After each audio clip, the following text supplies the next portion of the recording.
Maka bila makanan sampai pada kita, ikut cara Nabi. Nabi dia makan sikit. Nah itu saja. Nabi makan sikit.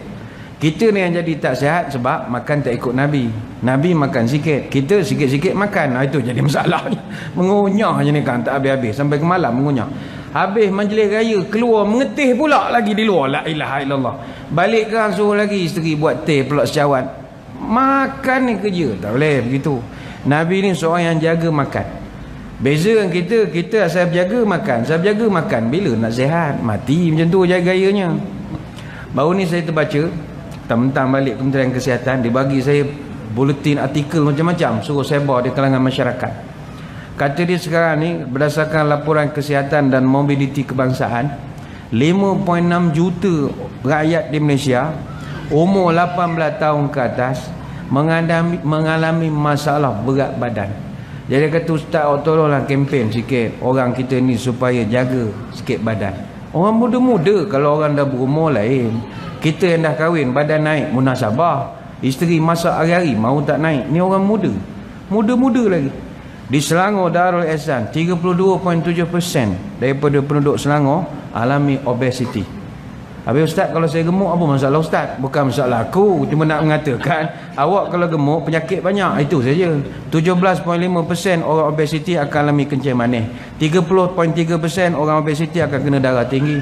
28% orang obesiti akan kena masalah jantung. Itu saja nak mengata, tak ada apa-apa. Tak rugi, tak untung. Begitu nak cerita je. Jagalah kesihatan. Dan kesihatan itu duduknya pada makan. Yang mustahak kita sekarang nak makan, kontrol lah hawa nafsu. Makan kerana silaturahim. Minum kopi bercampur susu. Kalau tawar ditambah gula. Jangan turutkan hawa dan nafsu. Lama kelamaan jadi gila. Anak ayam ditimbang pukal, bawa ke pekan ke rumah setinggan.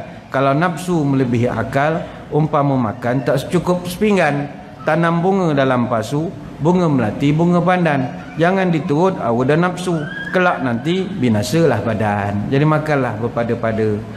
Oh, kan ada pula yang keluar, cancel lah makan, kita tapau je lah. La ilaha illallah, dibawa balik. Makanlah dulu. Ini dah orang tak usik dah, tapau siap dah, bungkus comel dah, pakai bawa siap, bawa siang lagi. Balik. Janganlah begitu, ramai lagi tak makan lagi. Ini contoh. Yang kedua untuk terpesan, ni amalan kita lepas ni kan lah. Makan dia kata jangan tinggal baca bismillah. Ini tak ajar pun kita buat. Tapi orang kalau dah pelahap sangat, lupa bismillah ni. Habis-habis bismillah ya awwalu wa akhiru. Itu je lah kerja. Nampak tak bismillah. Inna syaitana yastahilu ta'ama alla yuzkara asma'allahu alaihi. Sesungguhnya kata Nabi, setan akan campur tangan di dalam makanan yang tidak disebut nama Allah padanya. Hadis Bukhari. Bayangkanlah nasi kita makan, orang lain makan sihat, kita makan jadi tak sihat. Apa sebab? Barangkali terlepas pandang bismillah tu tadi. Setan sudah campur tangan. Tu yang kedua, bismillah jangan tinggal. Bahkan kata Nabi, kalau terlupa bismillah, tengah-tengah makan pun boleh ribah balik bismillah tu. Bayangkanlah, punya disuruhnya bismillah. Yang ketiga, orang tu terpesan, bila awak nak suap ustaz, awak kena bercakap dengan makanan. Ni tuan-tuan kena amalkan lepas ni. Contoh makan durian, musang king. Dalam hati aku ni darah sekian-sekian juga tingginya ni, tak kena gaya 200 aku malam ni. Tapi sedap, nampak kuning elok je. Ambil je lah. Bismillahirrahmanirrahim. Bismillahirrahmanirrahim. La yadurru ma'asmi syai'un fil ardi wala fis sama' wa was-sami'ul alim. Bismillahirrahmanirrahim. Jampi kena panjang sikit. Bismillahirrahmanirrahim. Bismillahirrahmanirrahim. Bismillahirrahmanirrahim. La yadurru ma'asmi. Panjang ustaz, tak ada nak apa, melenja-lenja dah helium. Macam mana gaya? Ginilah. Ambil je lah durian tu. Bismillahirrahmanirrahim. Durian, aku makan kau jangan makan aku. Amin. Makan saja. Bismillah. Tuan-tuan, kita dengan makanan ni kena warning sikit. Jangan samsing sangat. Contoh kambing ke lemang ke apa, kolesterol, kalori tinggi, peduli kan? Dia ilmu dia, kita ilmu kita. Dia silap dia, kita silap kita. Dia saka dia, kita saka kita. Peduli apa? Awak kalori banyak, ingat aku tak ada kalori. Mau kita melawan kalori kita malam ni. Jadi kita bercakap dengan dia. Lemang, bismillahirrahmanirrahim. Aku makan kau jangan makan aku. Raya ni, bismillah. Makan. InsyaAllah selamat. Ini doktor janganlah marah. Ustaz ni makin lama makin sesat dah ustaz ni. Ada pula ilmu makan begitu. Penat kami nak educate masyarakat jaga makan. Saya hari tu ada berceramah di satu masjid di Negeri Sembilan. Ada pula rakam dia orang macam ni, dia viral ke pula, dah kena marah. Saya kena marah dengan Persatuan Doktor-Doktor Malaysia. Okay, kalau tuan-tuan perasan lah, ada hasil cerita pasal binatang-binatang ni. Ada orang terlampau berjaga kesihatan. Itu tak boleh, ini tak boleh jogging siang malam, nasi tak makan pun tak makan. Dia ingat boleh panjang umur. Dia lupa kuda tu hari-hari berlari 25 tahun meninggal juga. Kuda tu tak ada lah sampai 110 tahun. Ya. Ada orang terlampau itu ini melompat kat gym, bergayut, monyet paling kuat bergayut dalam dunia 40 tahun meninggal lah dia, jawabnya. Tapi kura-kura seumur hidup tak pernah melompat, tak pernah berguling, tak pernah jogging. 150 tahun umur kura-kura. Macam mana nak mengukur? Ada orang tak makan nasi, jumpa nasi macam tengok rimau, takut. Tak makan nasi. Habis kalau pergi rumah orang hidang nasi macam mana? Dia tak makan. Makan lauk macam kucing. Orang tu bagai nak rak pikul beras pada kedai. Musik tidak, Assalamualaikum tidak. Makanlah sikit, cheating day orang panggil kan. Makanlah sehari. Mok. Tanya, ngapa tak makan nasi? Gemuk.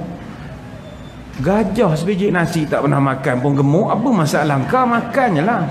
Itu yang saya ceramahkan. Ada orang mana dia sudah rekod, keluar dalam Facebook, dah gedebong-gedebang. Saya tak menengok Facebook, tak ada Facebook, saya tak tahu apa cerita. Orang doktor mana entah hantar WhatsApp, jumpa di mana nombor, panjang lebar dia sekolahkan saya. Ini kau seorang ustaz, sepatutnya kita kena masyarakat ni, ini payahlah kami lah. Jenis pembaris ni susah betul lah kita nak bercakap. Sekarang ni pembaris dah tak ada di kedai, banyak dalam Facebook dah pembaris. Luruh orang ni, kita buat kelakar dia tak apa-apa faham ya. Selesai lah bab makan, cerita agama pula ya. Yang kedua, yang dimaksudkan sebagai irtifa ataupun syala itu, pertama tadi naik tu maknanya naik berat badan. Yang kedua yang dimaksudkan sebagai naik itu adalah Syawal ini bulan iman kita naik ataupun taraf kita naik.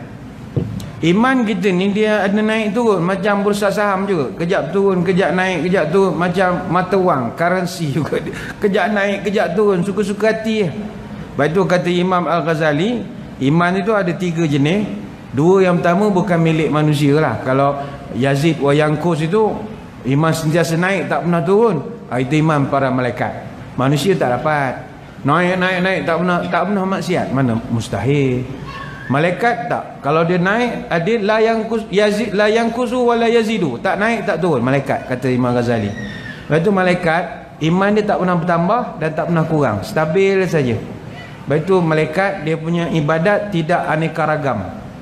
Kalau yang kerja cabut nyawa yang kerja. Dia tak kerti buat kerja lain.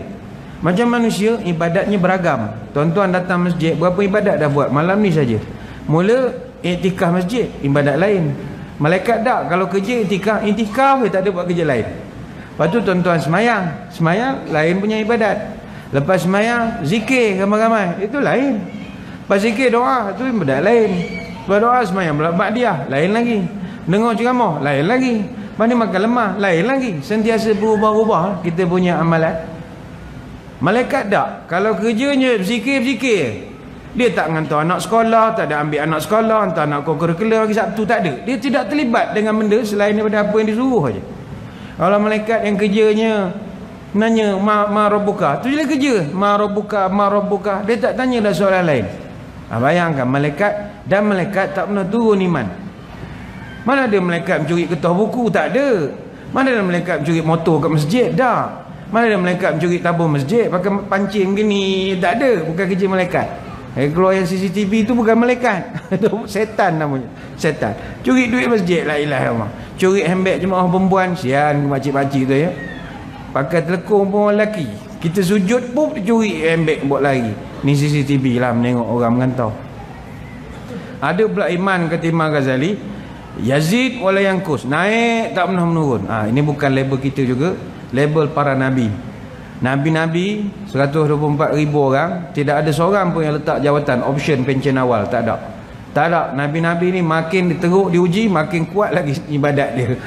Makin diugut oleh musuh-musuh dia, tak adalah dia option, tak ada. Dia teruskan makin meningkat.